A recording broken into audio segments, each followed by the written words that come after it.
കൂടുതൽ വാർത്തകളും വീഡിയോകളും കാണാൻ ഈ ചാനൽ സബ്സ്ക്രൈബ് ചെയ്യുക. കൂടെ ബെൽ ബട്ടൺ അമർത്തുക. നമസ്കാരം. ഇന്നത്തെ എൻ്റെ ജ്യോതിഷ വിഷയം ഭാര്യ ഭർത്തൃ കലഹം. ഇന്ന് സാധാരണയായി കണ്ടുവരുന്നൊരു കാര്യം ഭാര്യ ഭർത്താക്കന്മാർ തമ്മിലുള്ള കലഹം. അതിനൊരു പ്രതിവിധിയാണ് ഞാൻ പറഞ്ഞു തരുന്നത്. ഇത് ഞാൻ പറയുന്ന കാര്യങ്ങൾ നിങ്ങൾ ശ്രദ്ധയോടെ കേൾക്കുകയും അതേപോലെ തന്നെ ഞാൻ പറയുന്ന വഴിപാടുകൾ ക്ഷേത്രത്തിങ്കൽ ചെയ്താൽ അതിൻ്റെ ഗുണം നിങ്ങൾക്ക് 100% കിട്ടുമെന്നുള്ള കാര്യത്തിൽ ഉറപ്പാണ്.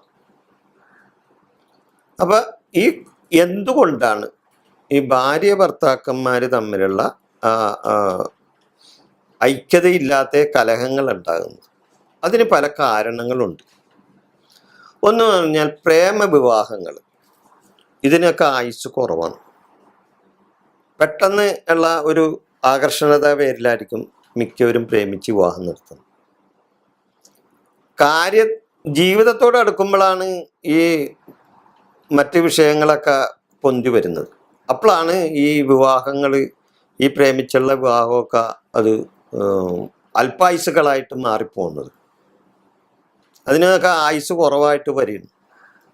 പെട്ടെന്നുള്ള ഒരു ആകർഷണതയിൽ എടുത്തിയാടി ചെയ്യുന്ന കാര്യങ്ങളാണ് ചില. അപ്പം അങ്ങനെയുള്ള വിവാഹങ്ങളൊക്കെ നടത്തിക്കഴിഞ്ഞാൽ അവിടെ ഭാര്യ ഭർത്തൃ കലഹങ്ങൾ ഉണ്ടാകാൻ സാധ്യതയുള്ളതാണ്. മറ്റെന്ന് പറഞ്ഞാൽ അറേഞ്ച്മെൻറ്റ് വിവാഹമാണെങ്കിൽ തന്നെയും അവിടെയും സ്വാഭാവികമായി കലഹങ്ങൾ ഉണ്ടാവുന്നുണ്ട്. ഇല്ലെന്നല്ല പറയുന്നത്, തീർച്ചയായിട്ടും അവിടെ ഉണ്ടാവുന്നുണ്ട്. അതെങ്ങനെയുണ്ടാണ്? ഒരു സുപ്രഭാതത്തിൽ ഇന്നലെ വരെ കാണാത്ത ആൾക്കാർ ഒരു ദിവസം ബന്ധുക്കളായി മാറിയാണ്, ഇല്ലേ? അവരെ അങ്ങനെയുള്ളവരാണോ എന്താണെന്നോ അവരെ പറ്റി അറിയാനായിട്ടുള്ള കാര്യങ്ങൾ ചിന്തിക്കാതെ ഒക്കെ ഒരു ദിവസം ബന്ധുക്കളായി മാറിയാണ് ഈ വിവാഹത്തോടു കൂടി. അപ്പൊ സ്വാഭാവികമായിട്ടും അവിടെ കുറച്ച് കഴിയുമ്പോൾ കലഹങ്ങൾ വരും. ഈ വിവാഹം എന്ന് പറഞ്ഞു കഴിഞ്ഞാൽ ഒരു പുരുഷനും ഒരു സ്ത്രീയും തമ്മിലുള്ള കൂടിച്ചേരൽ മാത്രമല്ല വിവാഹം എന്ന് പറയുന്നത്. രണ്ട് കുടുംബങ്ങൾ തമ്മിലുള്ള കൂടിച്ചേരലാണ്, ഇല്ലേ? ഒരു വിവാഹത്തോടെ അന്യരായി നിന്നിരുന്ന രണ്ട് കുടുംബങ്ങൾ ഒന്നിച്ച് ഒരു സുപ്രഭാതത്തിൽ സ്വന്തക്കാരും ബന്ധുക്കാരായി മാറിയാണ്. കുറച്ച് കഴിയുമ്പോഴാണ് ഇത് വേണ്ടിയിരുന്നില്ല എന്ന് തോന്നൽ ചിലവർക്ക് ഉണ്ടാകുന്നത്. അപ്പൊ ഒരു വീട്ടുകാർ പറയുമ്പോൾ മറ്റേ വീട്ടുകാർക്ക് ഇഷ്ടപ്പെടും, ആ വീട്ടുകാർ വരുമ്പോൾ പറയുന്ന കാര്യങ്ങൾ മറ്റേ വീട്ടുകാർക്ക് ഇഷ്ടപ്പെടും. ഇങ്ങനെയുള്ള കുടുംബ കലഹങ്ങളുടെ ഒരു ഘോഷയാത്ര തന്നെ പല കുടുംബങ്ങളിലും ഇന്ന് നടന്നുകൊണ്ടിരിക്കുന്ന കാര്യങ്ങളാണ്. അപ്പൊ അതിൽ നിന്നാണ് ഭാര്യ ഭർത്തൃ കലഹങ്ങളും ഇങ്ങനെ പൊന്തി വരുന്നത്.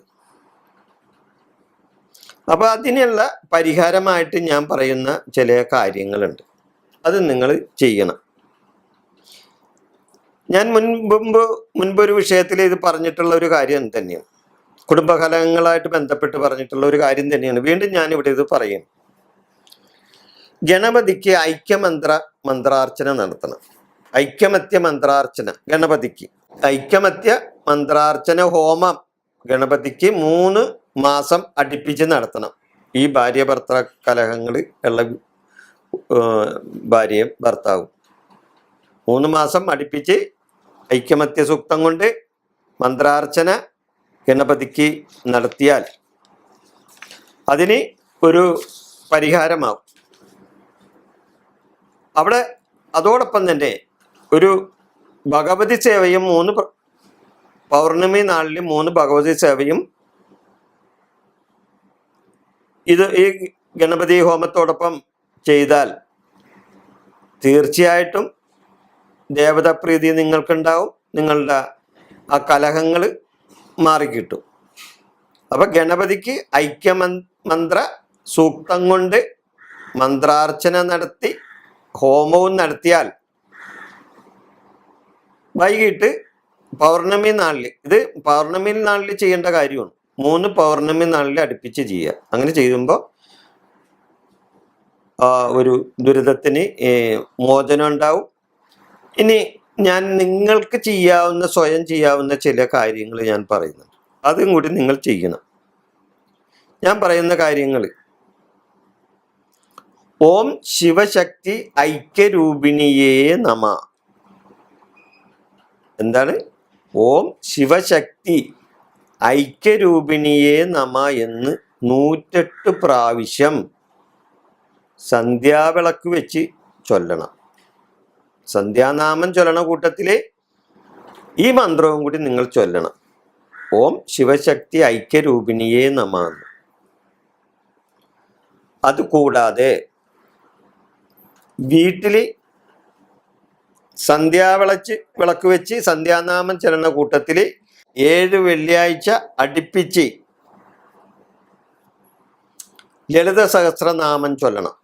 7 വെള്ളിയാഴ്ച അടുപ്പിച്ച്. എല്ലാ ദിവസവും ചൊല്ലാമെങ്കിൽ അത്രയും നല്ലത്. 7 വെള്ളിയാഴ്ച അടുപ്പിച്ച് ലളിത സഹസ്രനാമം വീട്ടിൽ ചൊല്ലണം. അതുകൂടാതെ 7 വെള്ളിയാഴ്ച കുളിച്ചു തൊഴുത് ദേവീക്ഷേത്രത്തിൽ ഉമാമഹേശ്വര പൂജ നടത്തണം. ഉമാമഹേശ്വര പൂജയാകുമ്പോൾ ഇത്തിരി പൈസ കൂടുതലാവും. അല്ലെങ്കിൽ ഉമാമഹേശ്വര പുഷ്പാഞ്ജലി നടത്തിയാലും മതി. ഈ പൈസ ബുദ്ധിമുട്ടുള്ളവർ പുഷ്പാഞ്ജലി ആക്കാം. അപ്പം 7 വെള്ളിയാഴ്ച ഉമാമഹേശ്വര പുഷ്പാഞ്ജലി ദേവീക്ഷേത്രത്തിൽ അതുകൂടി നടത്തിയാൽ നിങ്ങളുടെ ഭാര്യ ഭർത്തൃ കലഹം മാറിക്കിട്ടും. അനുഭവസ്ഥർ ഒരുപാടുണ്ട്. അപ്പം കുടുംബ കലഹങ്ങൾ എന്നുള്ള ഈ ജ്യോതിഷ വിഷയം ഞാനിവിടെ അവസാനിപ്പിക്കുകയാണ്. ഞാൻ മറ്റൊരു ജ്യോതിഷ വിഷയവുമായി നിങ്ങളുടെ മുമ്പിൽ വരുന്നത് വരെ നന്ദി, നമസ്കാരം.